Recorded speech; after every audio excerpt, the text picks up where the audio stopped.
itu gunungnya. Ya. Itu puncaknya yang seperti ada ekor sapinya itu. Ekor sapi. Ya.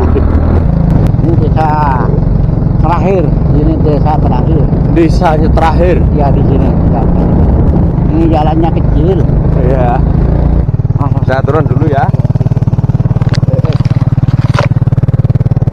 Saya tarik mundur pelan-pelan ya.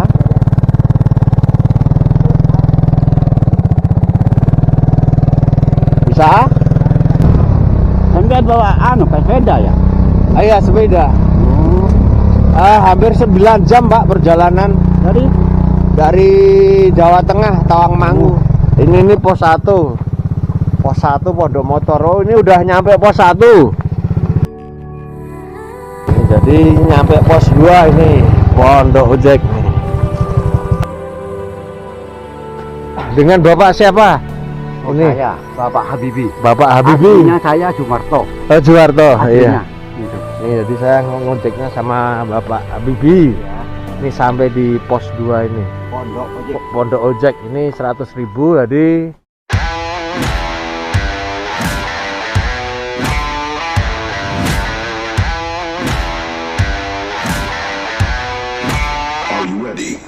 dari Pondok Ojek atau pos 2 ini saya akan melanjutkan perjalanan. Sekarang pukul 6:30 lebih 8 menit menuju Watu Tulis.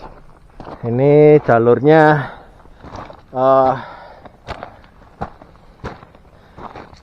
berbatu-batu kecil. Sebenarnya untuk ngojek itu bisa ke Watu Tulis, tapi itu nego. Bisa sekitar tambah 50 sampai 100.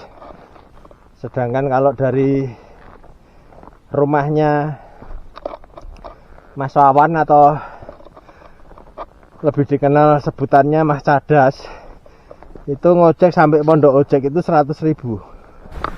Untuk treknya ini masih datar. Jadi kita bisa pemanasan sambil mengatur napas dan baru jalan beberapa langkah saya berjalan. Ini ada tempat duduk. Masa dibangunkan tempat duduk itu enggak kita coba pakai, ya kita pakai ya. Untuk masalah pendakian solo itu tergantung kebijaksanaannya dari pengelola.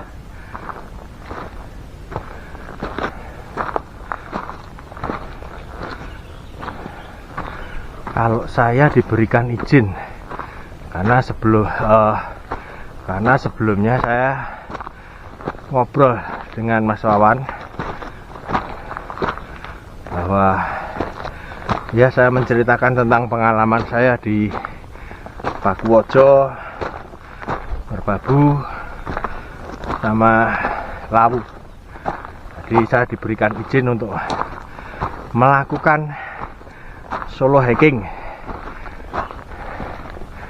Jadi istilahnya kalau ada sertifikatnya itu saya akan menunjukkan, ini loh sertifikat saya selama saya di Lawu, Pakuwojo, dan Merbabu. Jadi menuju Watu Tulis itu treknya datar. Di sini pun masih ada pohon pisang karena masih di area perkebunan ya. Ambil napas.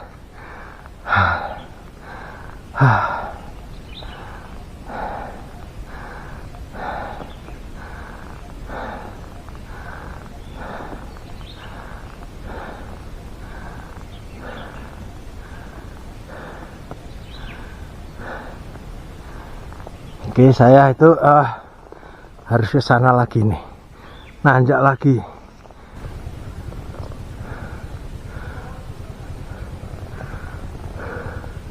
Setelah nanjak kita dapat trek datar. Ini trek datarnya, bonusnya, bonus nanjak, bonus nanjak.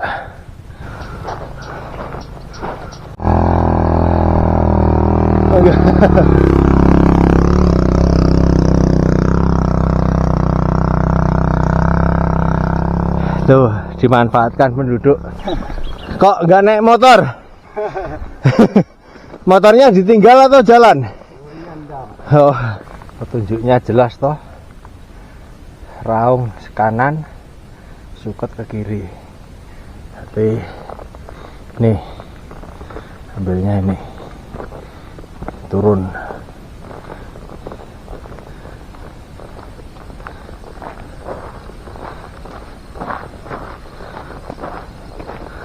Turun, nanti memutar ke sana. Oke.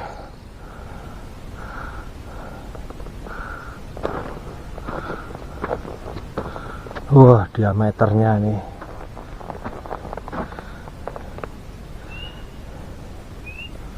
Oke.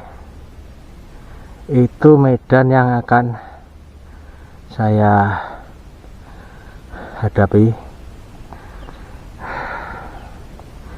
Saya berhenti di sini dulu karena bisa menikmati pemandangan. Terus saatnya untuk sarapan pagi, karena dari saya berangkat itu belum sarapan. Jadi nggak ada salahnya kita isi tenaga. Ini lauknya, telur, tempe kering, serundeng, sambal. Ini nitip Pak Habibie yang ngojek saya itu 10.000. Saya beli 2 bungkus, jadi ada habis 20.000 untuk makan. Setelah sarapan, ini pukul 8, lanjut perjalanan. Tanya nanti lewat Batu Tulis. Bagi saya pendakian itu selain menikmati jalurnya, itu saya juga senang kalau ketemu situs-situs sejarah. Dan ternyata saya sampai di Batu Tulis. Jadi nggak ada 5 menit dari tempat saya sarapan. Ini Batu Tulis tuh biasanya ada batu, cuma batunya ini Batu Tulis. Ini ada sinyal di sini, jadi kita bisa mengirim kabar untuk dijemput di ojek. Katanya HP kita harus ada harus ada anunya untuk ngirim ngirim SMS lebih cepat, karena kebanyakan tukang ojek di sini itu nggak bisa pakai WA, jadi ngirimnya harus SMS. Di dekat Batu Tulis ini ada pertigaan, ke kiri atau lurus. Nah, yang ini ada petunjuknya, itu di sini ada tulisannya ke puncak ini. Jadi saya ambilnya ke sana.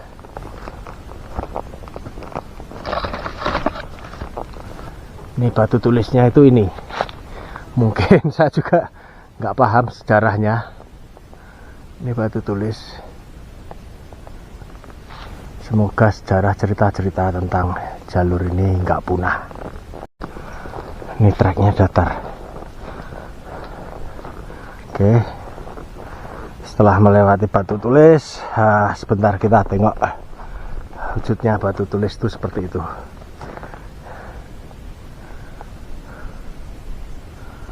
Oke ya, itu juga terlihat itu pegunungan. Juga belum ketemu orang, jadi nggak bisa nanya itu gunung apa. Ini jalurnya terlihat, kita ikuti aja.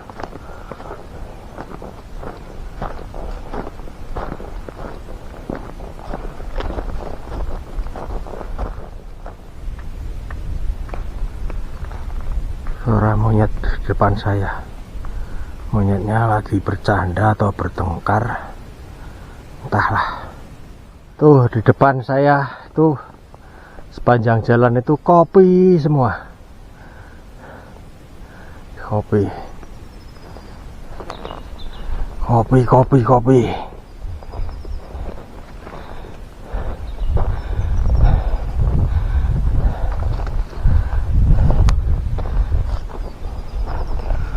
Kopi.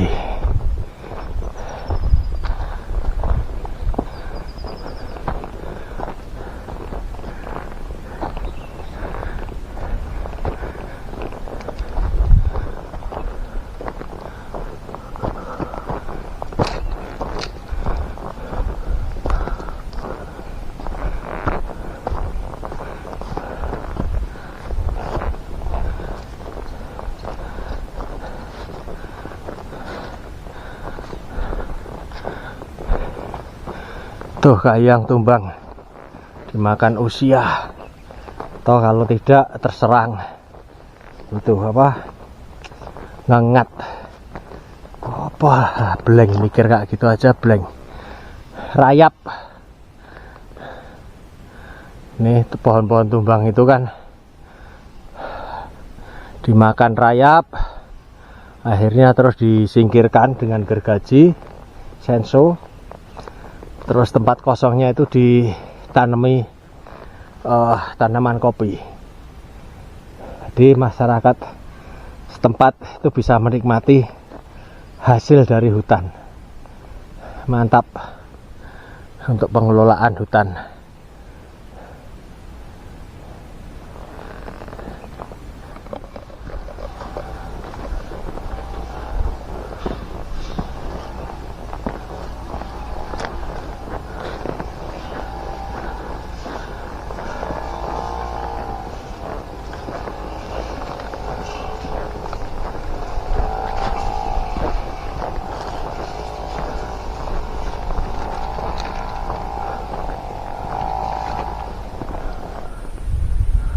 Itu saat ini jalurnya masih enak,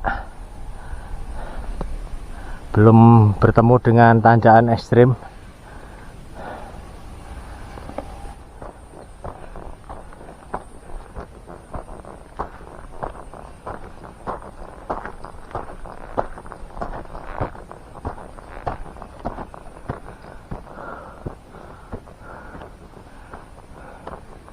Nih kita dibikin memutar biar nggak terlalu nanjak mungkin.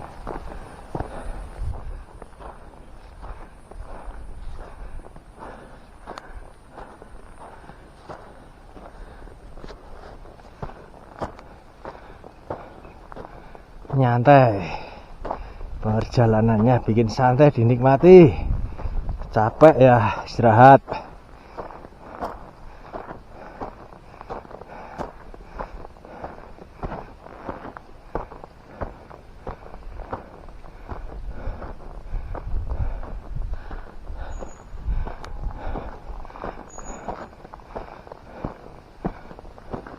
Monggo.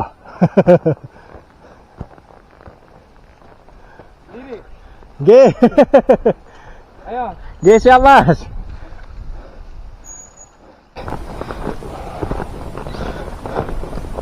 Nih, nyaman. Treknya yang ini nyaman.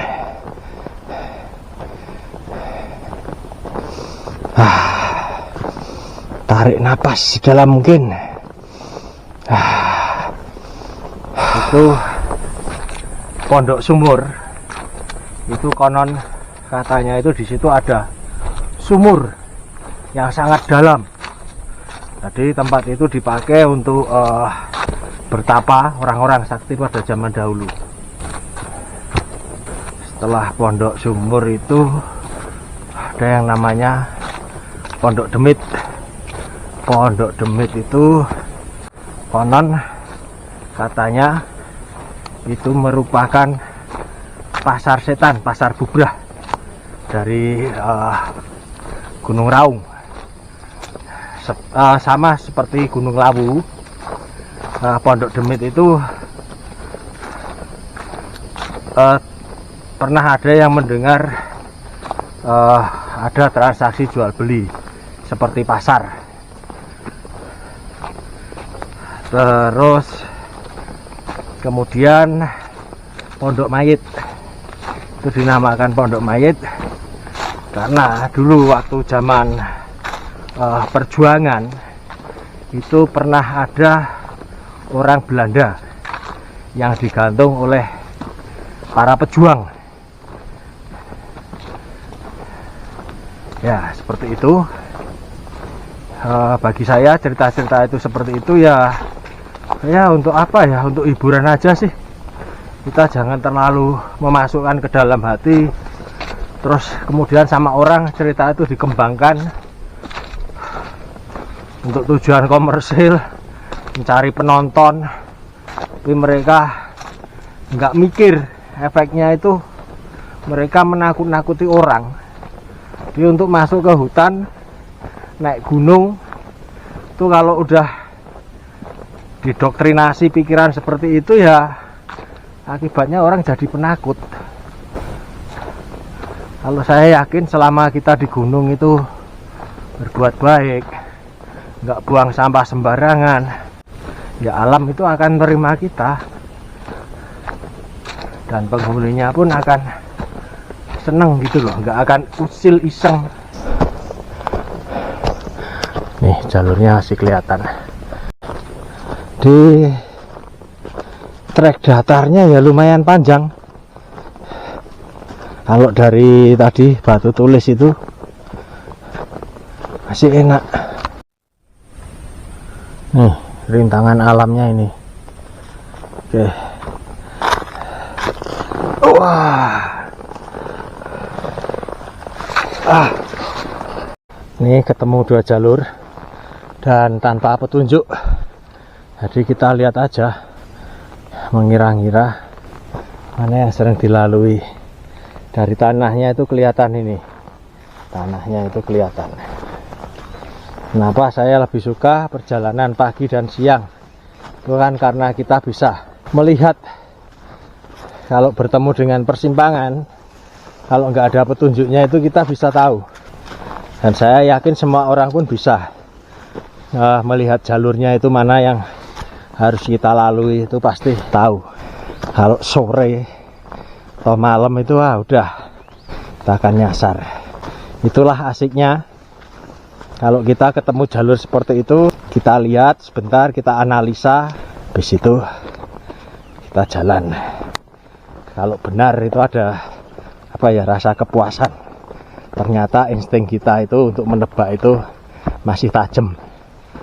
Ini rintangan yang sudah saya lalui. Ini tanjakannya itu dari bawah itu nanjak, terus agak-agak sedikit menunduk. Situ nih temu datar.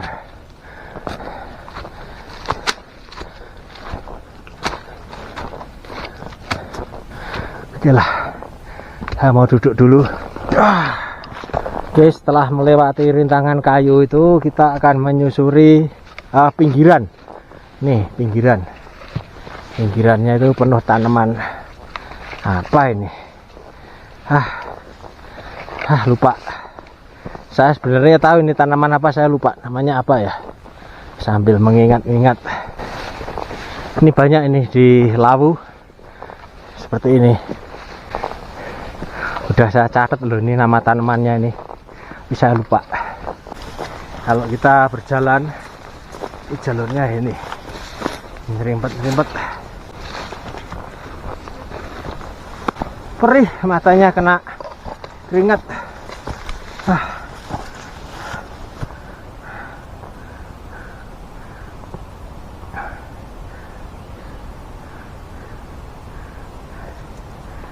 Suara anginnya sudah terdengar meraung-raung. Treknya masih panjang nanjak.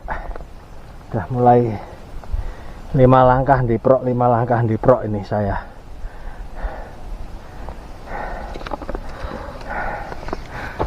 Nanjak.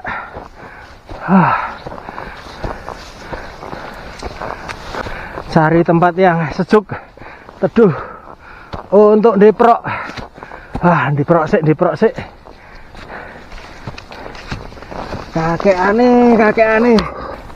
Aduh Yung.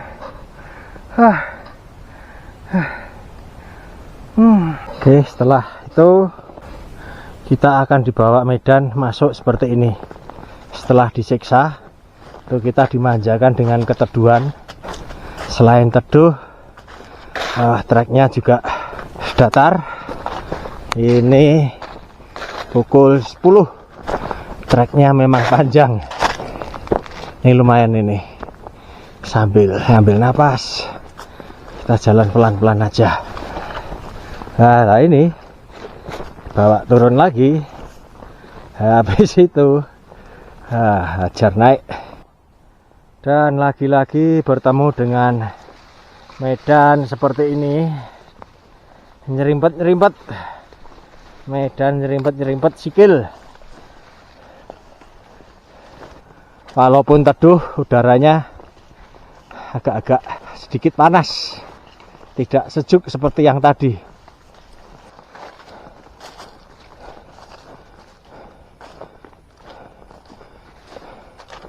Belum ketemu camp areanya, ini belum ketemu.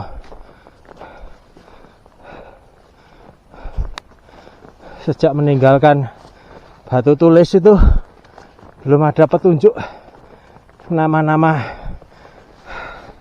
pondok sumur. Dimana tenaga udah terkuras, kita harus melompati 2 kayu tumbang yang besar. Seperti ini.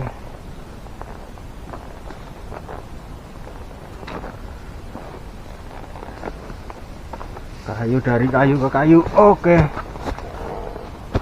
setelah melewati kayu yang melintang dan kita berjalan di atasnya, ini kita masih diteduhi dengan pohon-pohon kecil, petong, kromeo, krenyo. Ya, agak-agak frustasi karena belum ketemu pos 3-nya. Ketemu nyerimpet lagi.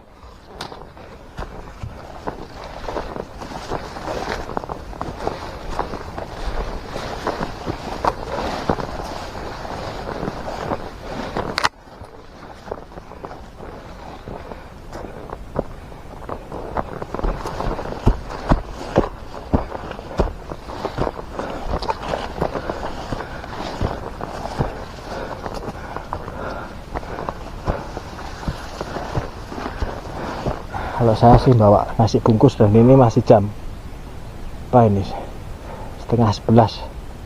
Belum saatnya membuka bekal kedua, nasi bungkus. Tele dang.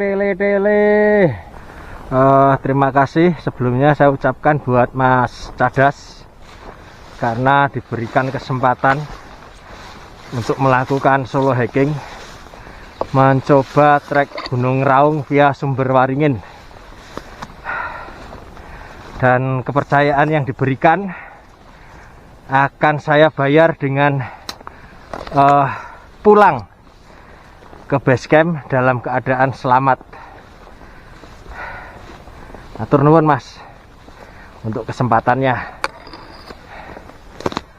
karena orang-orang seperti saya ini susah untuk mencari partner pendakian. Karena kalau udah janjian tuh kadang mereka membatalkan.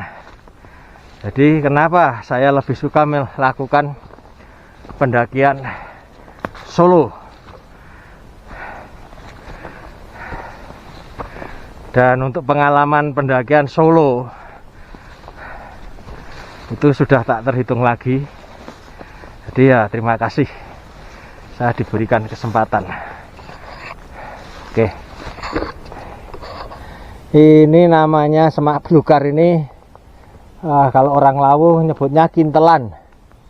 Jadi lagi-lagi ketemu kintelan, lah kintel.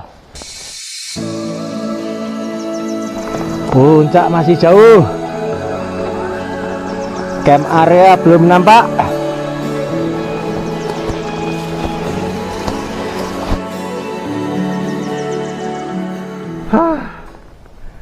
Tele dang. Kita turun, terus naiknya itu naik lagi.